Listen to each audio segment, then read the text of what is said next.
Remember when Trevor Noah was funny? Neither do I. But that didn't stop the nighttime sleep aid known as The Daily Show from giving us a host whose comic gold includes South Africans know how to recycle like Israel knows how to be peaceful, and almost bumped a Jewish kid crossing the road. He didn't look before crossing, but I still would have felt so bad in my German car. With ratings hovering somewhere between awful and why is this still on television, The Daily Show is getting desperate. And if we've learned anything from Donald Trump's presidential campaign, it's that the quickest way to get attention is to say something wildly offensive. In the most tasteless attention grab since Bill Maher went to a Halloween party dressed as a dead Steve Irwin, The Daily Show reacted to the Supreme Court's latest abortion ruling by tweeting, "Celebrate the Supreme Court ruling. Go knock someone up in Texas."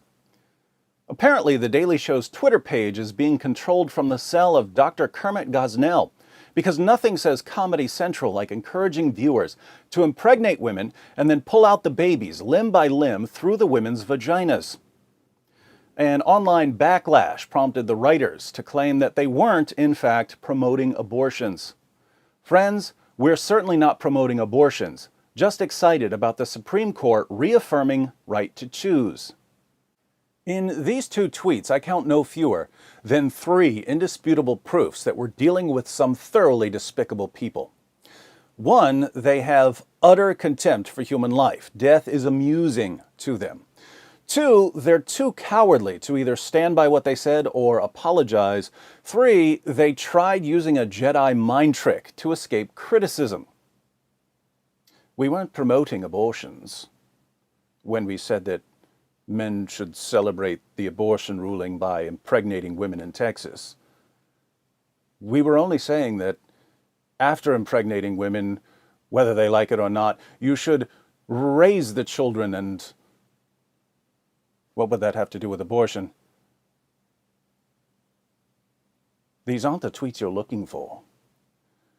The only genuine response The Daily Show could offer would be to say, yes, we did promote impregnating women solely for the sake of aborting their babies, but we were joking.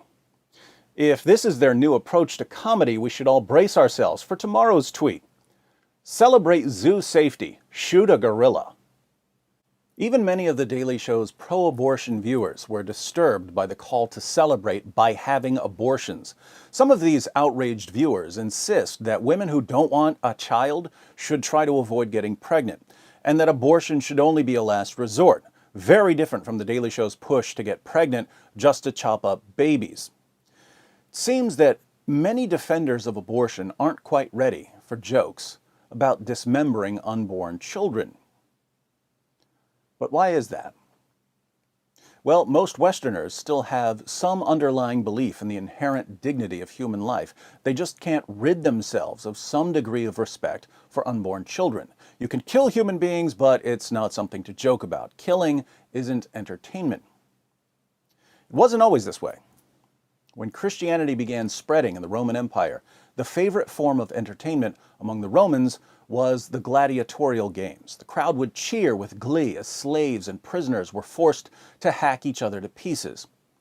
One of the most beloved spectacles was cutting open a bear to see the undigested body parts of the people it had eaten during the games. Christians were horrified at the bloodshed because they believed that human beings are created in the image of God and that killing them should never be considered entertainment. So they boycotted the games. Within a century of Christianity becoming a legal religion, the gladiatorial games were abolished throughout the empire. The Christian view of the intrinsic worth of human life permeated the West, and that's why we now view human beings very differently from the way the Romans did. But just as Trevor Noah is running on the lingering fumes of Jon Stewart's popularity, so also Western civilization is running on the lingering fumes of a Judeo-Christian view of human significance and dignity. As the Judeo-Christian worldview is rapidly replaced by a worldview that simply can't support this significance and dignity, human death will certainly become much more amusing to Westerners. I'm sure the cast and writers of The Daily Show will be thrilled. In the meantime, in the spirit of the early Christians boycotting the games in Rome, I'd call for a boycott of The Daily Show, but it's not like anyone's watching it anyway.